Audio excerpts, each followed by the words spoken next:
Hi friends, வணக்கம். Welcome to தினப்படி சமையல். இன்றைக்கி நம்ம பார்க்க போகிறது தேன் மிட்டாய். தேன் மிட்டாய் இந்த காலத்து பசங்க அதிகமாக டேஸ்ட் பண்ணதில்லை அப்படின்னு தான் சொல்லணும். ஆனால் நம்ம எல்லாருமே அந்த காலத்தில் கண்டிப்பாக இதை டேஸ்ட் பண்ணியிருப்போம். ரொம்பவே ஸ்வீட்டான, ரொம்பவே ஜூஸியான தேன் மிட்டாய் நம்ம வீட்டிலேயே ஈஸியாக பண்ணலாம். இன்றைக்கி நான் தேன் மிட்டாய் பண்ணுறதுக்கான ஒரு முக்கிய காரணம், இந்த வீடியோ என்னோடய சேனலில் 100th வீடியோ. அதை செலிப்ரேட் பண்ணுறதுக்காக நான் இன்றைக்கி 2 விதமான தேன் மிட்டாய் பண்ண போகிறேன். முதல்ல நம்ம எல்லாருமே தெரிஞ்ச அரிசி உளுந்து வச்சு பண்ணுற தேன் மிட்டாய். இதுக்கு தேவையான பொருட்கள் டிஸ்கிரிப்ஷன் பாக்ஸ்லையும் கொடுத்துருக்கேன்.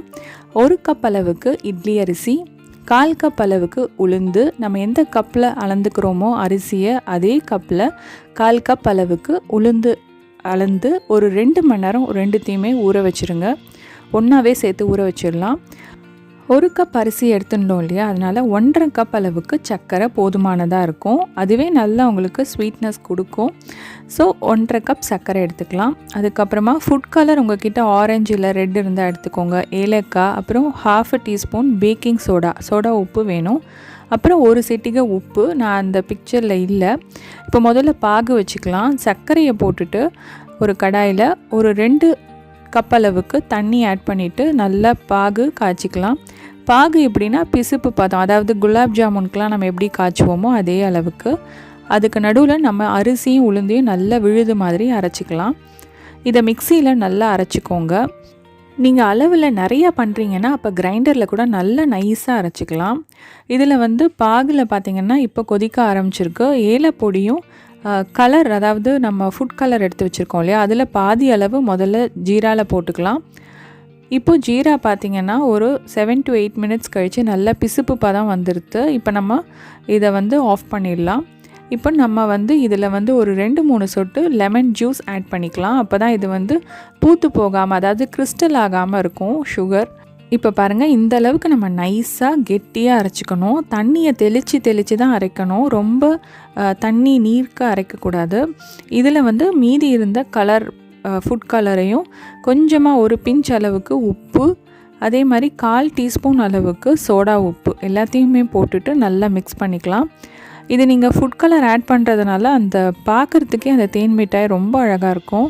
நீங்கள் இந்த எண்ணெயில் பொரிக்கிறதுக்கு இந்த மாதிரி சின்ன ஸ்பூன் கூட யூஸ் பண்ணிக்கலாம்.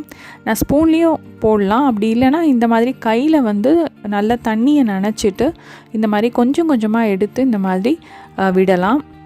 ஃப்ளேம் மீடியமாக வச்சுக்கலாம், ரொம்ப ஹையில் வைக்க வேண்டாம். இந்த மாதிரி ஒரு பேட்சாக நம்ம பண்ணிவிட்டு அதை எடுக்க நம்ம சர்க்கரை பாகில் போடலாம். ஒரு 3-4 மணி நேரம் அந்த பாகில் இருந்தாவே போகிறோம். அதுக்கப்புறம் நம்ம வெளியில் எடுத்துடலாம். அப்போ பார்த்திங்கன்னா உள்ளே அந்த ஜீராவோட எசன்ஸ் நல்லா இறங்கியிருக்கும். நம்ம பிழிஞ்சாவே அப்படியே அந்த ஜீரா சொட்டும். அதை தான் தேன் மிட்டாய் அப்படின்னு சொல்கிறோம். பட் மற்றபடி இதில் தேன் எதுவும் நம்ம ஆட் பண்ணுறது கிடையாது.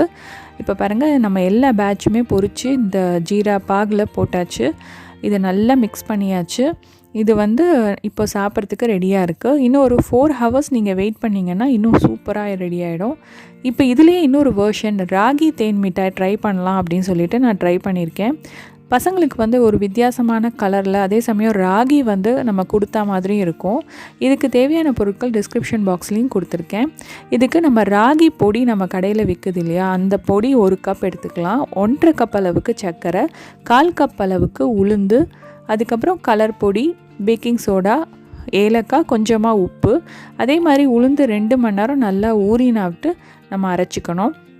இப்போ முதல்ல பாகு எப்படி நம்ம முதல்ல வச்சோமோ அதே மாதிரி 2 கப் தண்ணி விட்டு பாகு வச்சுக்கலாம். இந்த பாருங்கள், இந்த உளுந்து இந்த மாதிரி நல்ல விழுதாக ரொம்ப ஃபைனாக மிக்சியில் அரைச்சிட்டு அதுக்கப்புறமா நம்ம 1 கப் அளவுக்கு ராகி மாவு எடுத்து வச்சுருக்கோம் இல்லையா, அதையும் போட்டு இன்னொரு தடவை மிக்சியில் அரைச்சிட்டு வந்துடலாம். இப்போ இதில் நம்ம பேக்கிங் சோடா, கலர், கொஞ்சம் உப்பு எல்லாத்தையும் போட்டு நல்லா மிக்ஸ் பண்ணிக்கலாம். இப்போ ஜீராவும் நமக்கு ரெடி ஆகிட்டுருக்கு. இப்போ தொட்டு பாருங்கள், நல்லா பிசுப்பு பதம் வந்த உடனே நம்ம கலர் பொடி, ஏற்கனவே ஏலக்காய் இருக்கிறதுனால நான் ஆட் பண்ணல, எல்லாத்தையும் போட்டு நம்ம இறக்கி வச்சிடலாம். இப்போ கையில் தண்ணியை நனைச்சிட்டு இந்த மாதிரி ராகி மாவு எடுத்து நம்ம எப்படி அந்த அரிசி மாவு போட்டோமோ அதே மாதிரி பொரித்து எடுக்கணும். ஒரு பேட்சாக பொரித்து நம்ம பாகில் உடனே போட்டுருணும். இதை நீங்கள் வெளியில் வச்சிங்கன்னா 4 நாள் வரைக்கும் கெடாமல் இருக்கும். ஃப்ரிட்ஜில் ஸ்டோர் பண்ணி வச்சிங்கன்னா 1 வாரம் வரைக்கும் ஃப்ரெஷ்ஷாக இருக்கும். இந்த நேரத்தில் இந்த தேன் மிட்டாயை நான் என்னோடய சப்ஸ்கிரைபர்ஸ் எல்லாருக்குமே, அதாவது எனக்கு சப்போர்ட் பண்ண எல்லா சப்ஸ்கிரைபர்ஸ்க்காகவும் நான் இதை டெடிகேட் பண்ணுறேன். எல்லா சப்ஸ்கிரைபர்ஸ்க்கும் என்னோட தேங்க்ஸ் சொல்லிக்கிறேன். ஓகே ஃப்ரெண்ட்ஸ், நீங்களும் இந்த தேன் மிட்டாய் 2 வெர்ஷனும் பண்ணி பார்த்துட்டு எப்படி வந்ததுன்னு எனக்கு கமெண்ட் பாக்ஸில் கமெண்ட் பண்ணுங்கள். உங்கள் ஃப்ரெண்ட்ஸ்கிட்டையும் ஷேர் பண்ணிக்கோங்க. இன்னொரு இன்ட்ரெஸ்டிங் ரெசிபியோட நான் உங்களெல்லாம் சந்திக்கிறேன். அது வரைக்கும் டேக் கேர், பாய்.